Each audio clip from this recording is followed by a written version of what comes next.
Imagine being first in the world over 10 million other FPL managers. Well, Mickey Mouse here with the Fabulous 5 doesn't have to imagine, as they are currently the world #1 for actually 2 game weeks in a row. They managed to reach #1 spot in game week 2 after a very successful bench boost and wildcard, and despite scoring just 74 points in game week 3 and not using a single chip, they managed to stay first in the world. And somehow they did that with not only players like Ruben Diaz, who scored an own goal, Vicario not keeping a clean sheet, but they also had Harry Winks and Bednarak be subbed on.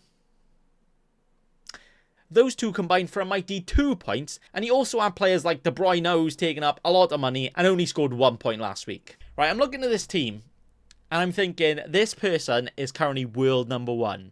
We spend hours and hours on our FPL teams looking at all this data, looking at all this. He's got Winks, Bednarak being subbed in, Captain Mbuemo over Salah and Haaland, and they are #1. Why do we even do this to ourselves?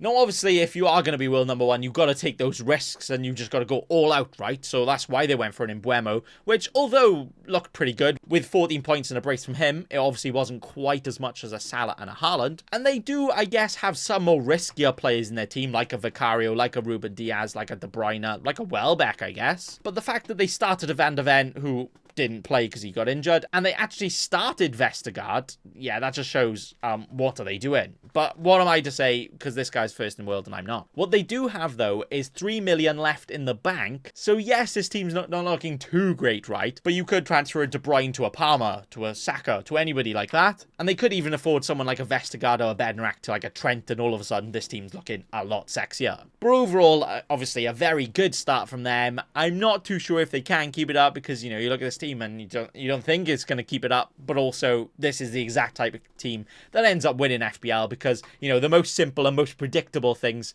that's not going to help you win FPL. You need to be a bit different, and if you catch those big boy points like you do with an Mbuemo and a Welbeck here, then yeah, what's not to say you can't win it. So let me know, how do you think this team will do in the future weeks, and do you think they'll be able to keep it up and stay world #1? Thanks for watching, and also remember, don't be a cheeky scrub. Subscribe to Nathan Bacon right now.